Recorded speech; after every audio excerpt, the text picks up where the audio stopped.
you have to do research and do your homework and work with a professional. The other benefits of like cash value growth, or like you could take loans out against the policy, but you got to do it right. And the way that they're often talked about online is not the right way. I don't have anyone that I'm like financially responsible for right now at this point in my life. So if I were to pass away, the life insurance would be nice to give to someone, but it's like no one's depending on me.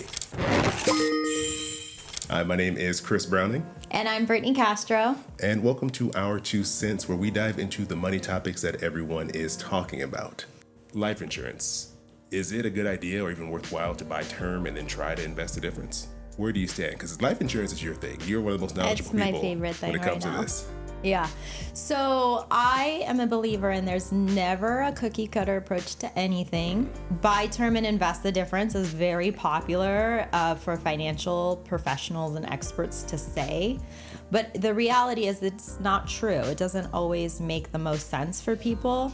There's a place for permanent life insurance, and especially like if you're older and you want to leave a legacy, you know, you want to have money go behind, give to your kids or whatever, you have to have a policy that you know is going to pay out, and that's permanent insurance. It doesn't expire like term. And the reality is people who do the buy term and I'm going to invest the difference don't invest the difference. So how does that strategy work? It doesn't, you know, so they could be cool. I'm not against term insurance. I have term insurance and I have permanent. I have both, because when the term insurance ends, that will fall away and I'll still have my permanent insurance to last the long haul. So I think this hybrid approach is really good for most people. Oh, okay. All right. You know, I think it's a very level-headed approach, because sometimes when I hear some people push the whole life option, right? And now Yeah, whole life is not right for everybody either. Yeah. And I think this is sometimes what happens. I think that's where I always get annoyed by the idea of like, oh, just go whole life, because some people push it so blanketed upon everyone. Well, they're pushing IULs, Indexed Universal Life, which I've seen a lot on social media platforms. All over the place. And all over, and they sell it in a way that's not always true. So really you have to do research and do your homework and work with a professional, because there are benefits to having permanent insurance. Of course, you're going to have the permanent insurance. So when you pass away, you know the money's going to go to your beneficiaries.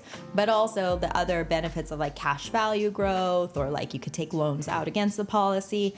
Yeah, those are great benefits, but you got to do it right. And the way that they're often talked about online is not the right way. Okay, because that was my concern. And before we go a little bit deeper into this, we didn't even talk about like what these terms mean. And there might be some people who are like, well, I don't even know what you're talking about. You threw a bunch of letters at me. So we're talking like a term life insurance policy versus permanent life insurance or whole life insurance. What do those terms mean, and what differentiates them from each other? Yeah, there's always so many financial jargon, right? It's so annoying. Okay, so term is like, I always say it's like renting. You're going to rent the life insurance for 10 years, 20 years, 30 years. Let's say it's $1 million. I have it for 20 years. After 20 years, if I don't die, the $1 million goes away.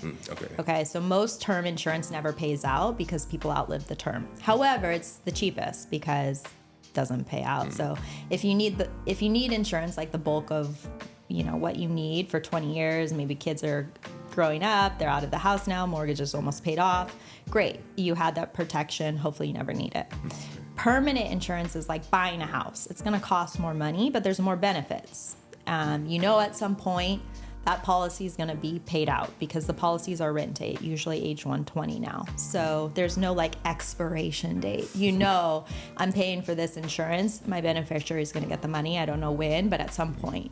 And then there's also the cash value component, which you can build some cash value, kind of like home equity that maybe you take out down the road. Not anytime soon. You're talking about like 10, 20 years down the road. You could potentially take some of that equity out, cash value out. And then there's other living benefits on there too that you could get on the policy. There are a lot of bells and whistles. Yeah. It can get complicated, but it doesn't need to get complicated. I think what you really just want to say is like, do I need life insurance? Most likely, yes. How much? And then figure out what combo or what type of insurance is going to be right for you based on your budget, based on your other goals that you're working on, all of those things. Okay, all right. This is probably one of the most level-headed explanations I've heard. So you're softening me up a little bit, but I've been strictly like, get out of your whole life. Give me some of this term and we'll just call it a day. Really? Because it is because sometimes it's like a pretty big price difference going to term to whole. And I always am like, and I see so many of the shady people online selling it, and I'm just like, there are a lot of shady people online. A lot of shit. Life insurance has a bad reputation because a lot of people are sold policies like by their brother-in-law, and they never know what the policy means or what it's for. But it doesn't have to be that way. Okay. All right. The one thing I would need like convincing on is like this idea that paying that extra is worth it for me, or even like for example, like I don't have any kids, and I don't have anyone that I'm like financially responsible for right now at this point in my life. Mm-hmm. So I'm like, if I were to pass away, the life insurance would be nice to give to someone, but it's like no one's depending on me. And I feel like sometimes people in those situations maybe don't need it, right? Like why are you taking on extra totally expense? Fair. In that case, I would say just think ahead, and if there's any reason that you might need it down the road, now would be the time to get it because you're the youngest and healthiest you are today. That's true. And it's rated on age and health. Yeah. So oftentimes you're locking in life insurance for the future self, knowing that maybe down the road still you don't have dependents, but maybe now you want to leave a legacy. And there's always going to be final expenses, taking care of things when we're gone. It costs, funerals, all of those things cost. Or if you have debts, those don't go away. So you don't want to leave them behind to your loved ones. Okay, I could see that. Okay. Am I swaying you? Should we write you a policy now? Yeah, right. I'm like, hold on, never mind. I got somewhere to go.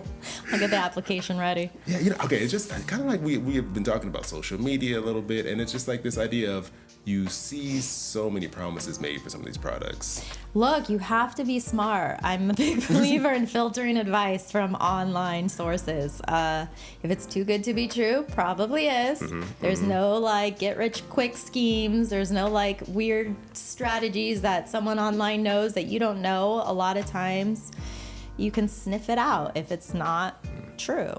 Oh, okay. I think it's my natural skepticism. I'm always like, that sounds shady. Yeah, but see, life insurance and like even annuities or other strategies, there are a place for those things in particular financial strategies. And a lot of times too, with estate planning or taxes, like really wealthy estates, they use life insurance to pay for the estate taxes because guess what? When they die, they have estate taxes owed and they don't want that to come out of the estate. So they get a life insurance policy to pay those taxes. Ooh. So there's lots of cool reasons to get life insurance. That makes sense. I think what it is, my family is not wealthy. So I'm like, I have no idea about these strategies. And it's never been like a scenario for us to run into. It's interesting too. I'm Mexican and like a lot of diversity backgrounds, or a lot of Black and Latino families, they don't... Wealth is often created by passing wealth to the next generation. Life insurance is a way to do that a lot of my dad for a long time, he's like, no, I don't want life insurance. You guys shouldn't be better off when I'm gone. He wanted us to work for our money, which is valuable. I think that's a place too. But I think there's that mindset of creating wealth for the next generation that could be an opportunity. Man, I really want to just keep hating on whole life permanent insurance. It's deep in me that I want to hate on this so much. You could hate on it. I'm not offended. Okay, I'm gonna still write you a policy, but but you're making so much sense. I'm just like, oh, please stop making so much sense. Yeah. But yeah, okay, yes, I agree. I can see there are some purposes and use cases for this permanent type of life insurance. Even though and one last thing to sell you on life insurance. I was about to get my butt right. Okay. One of the only assets that passes tax-free. When someone dies, their beneficiary could get a check for, let's say it's $1 million policy, $1 million tax-free most of the time, unless there's some weird estate stuff going on. This is quick money. I've had it experienced it in my own family. Grandfather passed, money was there within a week. Not 401k money, not house real estate money where you have to liquidate. It takes time. When someone passes away, expenses are there immediately. Funeral expense, number one. Yeah, it's huge. You gotta get rid of their estate. So to have money liquid, available, tax-free from a life insurance policy is very valuable. It's just making too much sense. Okay. All right. I'll ask you some more questions later. I succeeded. Hey, thanks for joining us here on Our 2 Cents. Don't forget to hit us up in the comments with your 2 cents.